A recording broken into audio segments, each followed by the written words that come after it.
T'es-tu déjà demandé lequel de tes amis te couvrirait si jamais tu commettais un meurtre? Les gars, je crois que j'ai fait une bêtise. Lequel?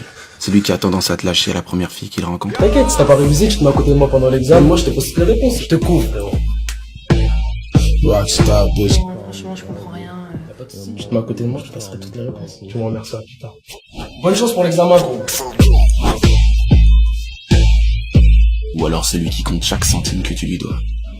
Bon les gars, pas mieux pour le règle maintenant. Je t'ai avancé 2,50€, tu lui as avancé 30 centimes, tu m'as pris 2 crocs et j'ai pris 3 gorgées dans ta boisson. Donc vous me devez exactement 1,25€, soit 31 centimes chacun.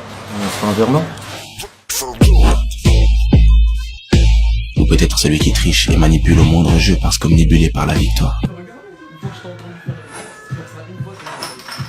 Mais comment ça se fait que tu gagnes tout le temps? Je suis sûr que tu triches. Comment tu veux que je triche?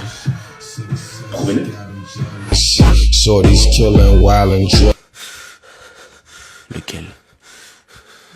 Et cette personne en question est portée disparue depuis maintenant 3 ans.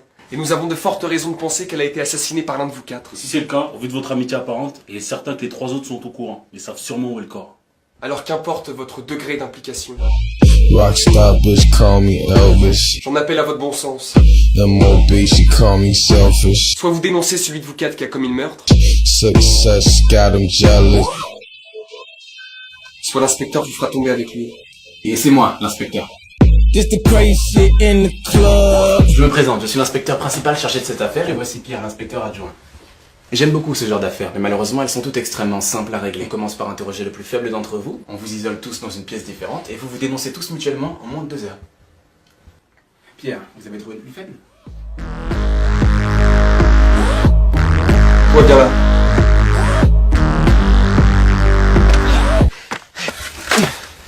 Quand on sera face aux inspecteurs, dis pas ça. On sera forcément face aux inspecteurs là. Quand on y sera, même si ça prend 2 ou 3 ans, ils vont sûrement interroger avec insistance celui qui aura l'air d'être le plus vulnérable. Ce sera moi. Ouais, ce sera toi. Évidemment, ce sera toi. Ouais, mais il faut pas. Ce serait trop risqué alors. On va te faire passer toi pour le plus faible. Et pour ça, tu ne les regarderas jamais dans les yeux. À aucun moment, d'accord? Et comme ça, on fera passer le plus fort pour le plus faible.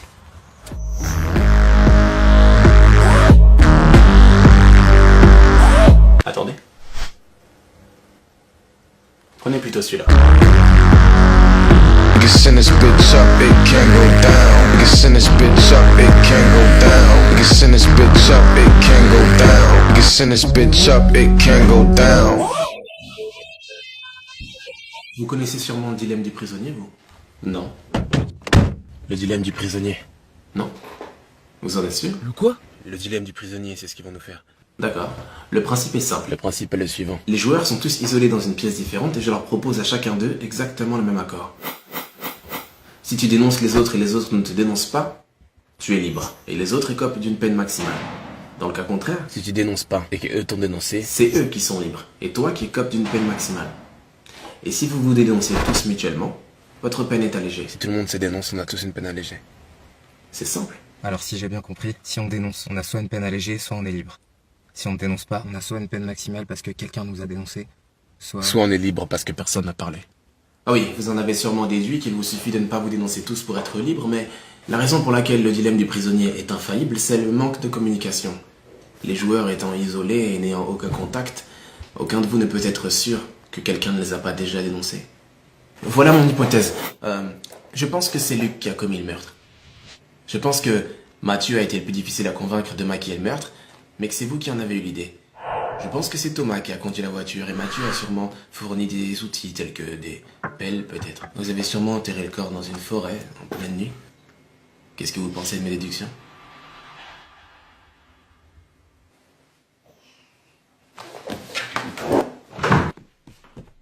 C'est fini. Vos amis se sont dénoncés et donc vous ont dénoncé aussi. Vous voulez parler ou pas? C'est pas possible. Alors, Luc a commis le meurtre. Willem vous a convaincu d'enterrer le corps dans la forêt. Mathieu a fourni les pelles. Vous avez conduit la voiture jusqu'à... Ah, je continue. C'est à vous de voir. Attendez, d'accord, je vais parler. Je dois appeler quelqu'un, enfin je veux dire, ils ont appelé leur avocat avant de tout dire, non? Non! Si jamais vous voulez vous dénoncer... Personne va se dénoncer. J'ai dit si jamais! Si vous voulez vous dénoncer, faites-le sans l'aide d'un avocat, faites-le sans appeler personne. Ok, mais pourquoi? Comme ça, si l'inspecteur vous dit que quelqu'un s'est dénoncé, il vous suffira de lui demander si cette personne a appelé son avocat. Pour savoir si c'est du bluff. Non, j'ai rien à dire. C'est con ou pas? Ne me faites pas croire que vous aviez compris. Vous pensez qu'ils vont se dénoncer? Ils ont l'air d'être comme les 5 doigts de la main. C'est vrai. Vous êtes libre. Vous pouvez rentrer chez vous. Hein? Nous sommes maintenant sûrs que vous êtes innocent. Vous pouvez y aller. Et les autres? Les autres sont inculpés. Ils seront arrêtés. Nous pensons d'ailleurs qu'ils avaient été embarqués de force dans cette histoire. C'est terminé maintenant. Vous pouvez y aller. Non. Ah, vous devez être en état de choc. Ah, messieurs, accompagnez-le, s'il vous plaît. C'est moi. C'est moi. C'est moi. J'ai tout fait tout seul. Ils ne m'ont pas aidé. Ils sont au courant de rien. Où est le corps? Dans le nord de la forêt Marage, au-dessus de la rivière. C'est là qu'on va l'enterrer. Forêt Marage au nord, au-dessus de la rivière. Vous avez entendu? Vous aviez plutôt bien joué, mais vous avez perdu. Échec. Vous aviez tout prévu, mais c'est très étonnant que vous n'ayez pas pensé que votre ami se dénoncerait lui-même par amitié. Très étonnant même. Dans le nord de la forêt Marage, c'est là qu'on va l'enterrer. Mais où est-ce qu'elle est la forêt Marage? Je l'ai inventée, c'est pas là qu'on va l'enterrer.